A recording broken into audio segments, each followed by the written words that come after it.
साल 1971, तारीख 3 दिसंबर, शाम के करीब 5:40 बजे अचानक भारत के 11 एयरबेस पर पाकिस्तानी विमानों के सायरन गूंजने लगे। पाकिस्तान को लगा था कि उसने भारत को चौंका दिया है, लेकिन उसे अंदाजा भी नहीं था कि अगले 13 दिनों में दुनिया का नक्शा हमेशा के लिए बदलने वाला है। आइए जानते हैं उस युद्ध की कहानी जिसने पाकिस्तान के 2 टुकड़े कर दिए। नमस्ते दोस्तों, द वेंटेज में आपका स्वागत है। आज हम इतिहास के उस पन्ने को पलटेंगे जो दर्द और संघर्ष की सबसे बड़ी दास्तां बयां करता है। 1971 की सर्दियों की वो शाम महज ठंडी नहीं थी, बल्कि वो इतिहास के पन्नों को हमेशा के लिए पलटने वाली थी। जब आसमान लड़ाकू विमानों की गर्जना से गूंज उठा, तो दुनिया ने देखा कि कैसे सिर्फ 13 दिनों में भूगोल बदल दिया जाता है। एक ऐतिहासिक युद्ध, 1971 की दास्तां। ये युद्ध सिर्फ सीमाओं की जंग नहीं थी, बल्कि आत्मसम्मान और आजादी की एक ऐसी हुंकार थी जिसने दक्षिण एशिया का नक्शा ही बदल दिया। 3 दिसंबर को शुरू हुई ये जंग इतनी खतरनाक थी कि 2 हफ्तों के भीतर ही एक नए राष्ट्र बांग्लादेश का उदय हो गया। 1971 के भारत पाकिस्तान युद्ध की शुरुआत किसी एक घटना का परिणाम नहीं थी, बल्कि ये दशकों से हो रहे राजनीतिक अन्याय और आर्थिक भेदभाव का एक विस्फोटक अंत था।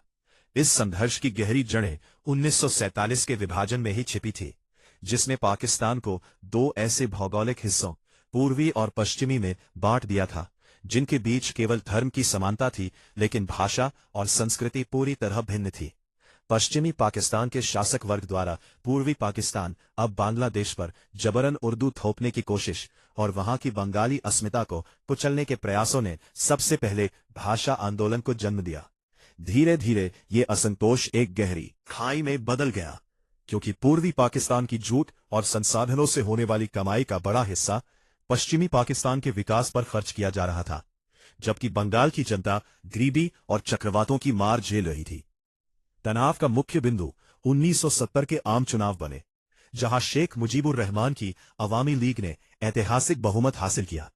लोकतांत्रिक कायदे से मुजीब को पूरे पाकिस्तान का प्रधानमंत्री बनना चाहिए था, लेकिन सत्ता के भूखे पश्चिमी नेतृत्व और सैन्य तानाशाह याहिया खान ने उन्हें बागडोर सौंपने के बजाय जेल में डाल दिया।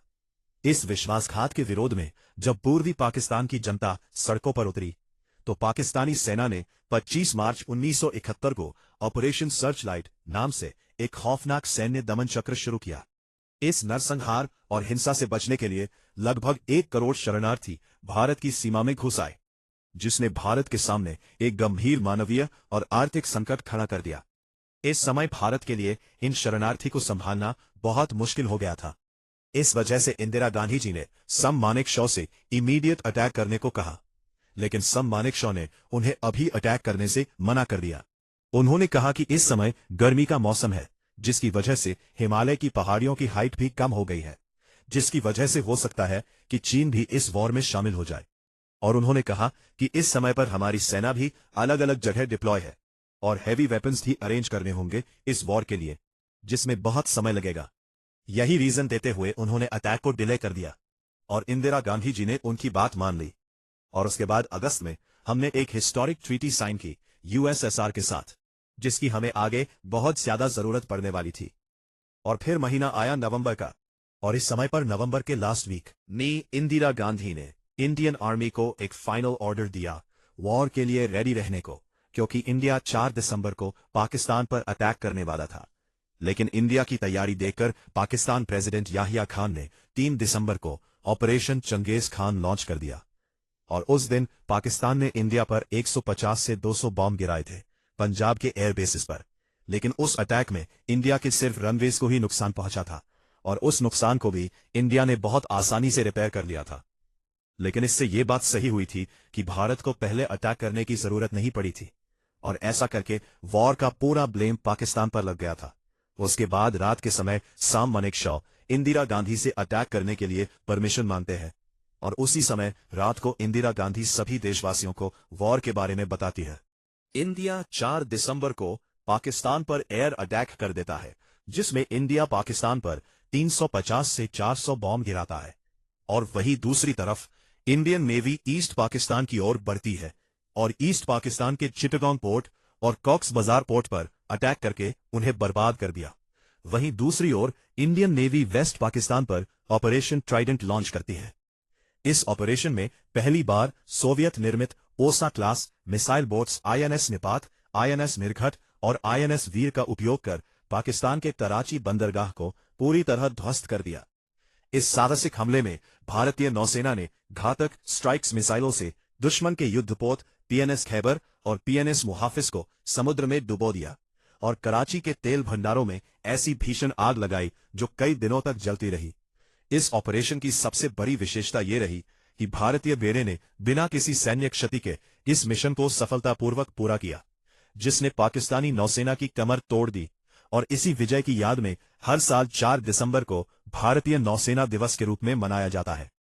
इस समय पूरा युद्ध भारत जीतता दिखाई दे रहा था कि तभी युद्ध में अमेरिका और यूनाइटेड किंगडम की एंट्री होती है। अमेरिका बे ऑफ बंगाल से होते हुए भारत पर अटैक करने आ रहा होता है और दुनिया की सबसे बड़ी वॉरशिप के साथ। वहीं दूसरी तरफ अरेबियन सी से यूके अटैक करने आ रहा होता है अपनी वॉरशिप्स के साथ। और तभी इंडिया ने जो ट्रीटी यूएसएसआर के साथ साइन की थी, उस ट्रीटी का इस्तेमाल करने का वक्त आ गया था और इंडिया ने यूएसएसआर से हेल्प मांगी और यूएसएसआर ने बिना देर किए अपनी न्यूक्लियर पावर शिप्स यूके और अमेरिका के सामने खड़ी कर दी थी। और न्यूक्लियर वॉर के डर की वजह से यूके और अमेरिका ने अपने कदम इस युद्ध से पीछे कर लिए थे। 16 दिसंबर को इंडियन मेजर जनरल जैकब को पाकिस्तानी जनरल नियाजी के पास सरेंडर के लिए नेगोशिएशन करने भेजा गया और नेगोशिएशन सक्सेसफुल हुआ। पाकिस्तान के 93,000 सोल्जर्स ने इंडिया के सामने सरेंडर किया और यह सरेंडर वर्ल्ड वॉर 2 के बाद किसी भी मिलिट्री का सबसे बड़ा सरेंडर था। और इस तरह 16 दिसंबर 1971 को बांग्लादेश एक अलग देश बना। 1971 के युद्ध में भारत के सैनिकों की अहम भूमिका फील्ड मार्शल सैम मानेकशॉ की थी, जिनके बिना इस ऐतिहासिक जीत के बारे में सोचना भी कठिन है। युद्ध की शुरुआत से महीनों पहले जब अप्रैल 1971 में तत्कालीन प्रधानमंत्री इंदिरा गांधी ने उन्हें तुरंत पूर्वी पाकिस्तान पर हमला करने का आदेश दिया था, तब मानेकशॉ ने बड़ी बेबाकी से मना कर दिया था। उनका मानना था कि मानसून के दौरान हिमालयी दर्रे खुले होने से चीन का हस्तक्षेप बढ़ सकता था और पूर्वी बंगाल की नदियां उफान पर होने के कारण टैंकों को संभालना बहुत मुश्किल होता है। उन्होंने प्रधानमंत्री से तैयारी के लिए समय मांगा और स्पष्ट किया कि वे केवल अपनी शर्तों पर और पूरी तैयारी के साथ ही युद्ध के मैदान में उतरेंगे। उनकी इस दूरदर्शिता ने भारत को एक जल्दबाजी में लिए गए फैसले और संभावित विफलता से बचा लिया। मानेकशॉ की रणनीति का सबसे महत्वपूर्ण हिस्सा सिनर्जी था, यानी उन्होंने थल सेना, वायुसेना और नौसेना के बीच तालमेल बिठाया। उन्होंने न केवल भारतीय सैनिकों को प्रशिक्षित किया, बल्कि मुक्ति वाहिनी बंगाली विद्रोहियों को भी गुरिल्ला युद्ध के लिए तैयार किया। युद्ध के दौरान उन्होंने ब्लिट्जक्रेग टेक्निक का इस्तेमाल किया, जिसमें तेज गति से दुश्मन को चारों तरफ से घेरकर उनके कम्युनिकेशन नेटवर्क को काट दिया जाता था। उनके नेतृत्व का ही असर था कि भारतीय सेना ने मात्र 13 दिनों के भीतर ढाका को सुरक्षित कर लिया और पाकिस्तान को आत्मसमर्पण के लिए मजबूर कर दिया। युद्ध के अंतिम चरणों में मानेकशॉ ने पाकिस्तानी सेना को रेडियो के माध्यम से बार बार चेतावनी दी और उन्हें मानवीय व्यवहार का आश्वासन देते हुए आत्मसमर्पण करने को कहा। उनके व्यक्तित्व का प्रभाव ऐसा था कि 93,000 पाकिस्तानी सैनिकों ने बिना किसी शर्त के हथियार डाल दिए, जो द्वितीय विश्व युद्ध के बाद सबसे बड़ा सैन्य सरेंडर था। उनकी इसी सेवा और नेतृत्व क्षमता के सम्मान में उन्हें 1973 में भारत के पहले फील्ड मार्शल के पद से नवाजा गया। Flying officer Nirmaljit Singh Sekhon. निर्मलजीत सिंह सेखों 1971 युद्ध के एकमात्र परमवीर चक्र विजेता वायुसेना अधिकारी हैं। श्रीनगर हवाई अड्डे पर जब पाकिस्तान के 6 सेवर जेट विमानों ने हमला किया, तो सेखों ने अकेले ही अपने नैट विमान से उनका मुकाबला किया। उन्होंने 2 दुश्मन विमानों को मार गिराया और अंत तक लड़ते हुए शहीद हो गए। उनकी बहादुरी ने श्रीनगर को तबाह होने से बचा लिया। मेजर कुलदीप सिंह चांदपुरी राजस्थान के लोंगेवाला की प्रसिद्ध लड़ाई के नायक मेजर चांदपुरी थे, जिन पर बॉर्डर फिल्म बनी है। उनके पास मात्र 120 जवान थे, जबकि पाकिस्तान ने टैंकों की एक पूरी रेजिमेंट लगभग 2000 से 3000 सैनिक के साथ हमला किया था। उन्होंने पीछे हटने के बजाय रात भर डटकर मुकाबला किया और सुबह भारतीय वायुसेना की मदद से पाकिस्तानी टैंकों को मलबे में बदल दिया। उन्हें महावीर चक्र से सम्मानित किया गया। Second lieutenant Arun Khetrapal. मात्र 21 साल की उम्र में अरुण खेत्रपाल ने बसंतार की लड़ाई में अद्भुत वीरता दिखाई। उनके टैंक फामागुस्ता पर लगातार हमले हो रहे थे और वे गंभीर रूप से घायल थे। का आदेश दिया गया तो उन्होंने कहा, मेरी गन अभी काम कर रही है और मैं दुश्मन को मारना जारी रखूंगा। उन्होंने अकेले ही दुश्मन के कई टैंकों को ध्वस्त कर दिया और शहीद होने से पहले जीत सुनिश्चित कर दी। उन्हें मरणोपरांत परमवीर चक्र दिया गया। निष्कर्ष, 1971 का युद्ध मानवता की जीत का प्रतीक था। जहां पाकिस्तान की टू नेशन थ्योरी विफल हुई, वहीं भारत ने यह सिद्ध कर दिया कि वह न्याय और लोकतंत्र की रक्षा के लिए कुछ भी कर सकता है। आज भी 16 दिसंबर को भारत में विजय दिवस के रूप में बड़े गर्व के साथ मनाया जाता है।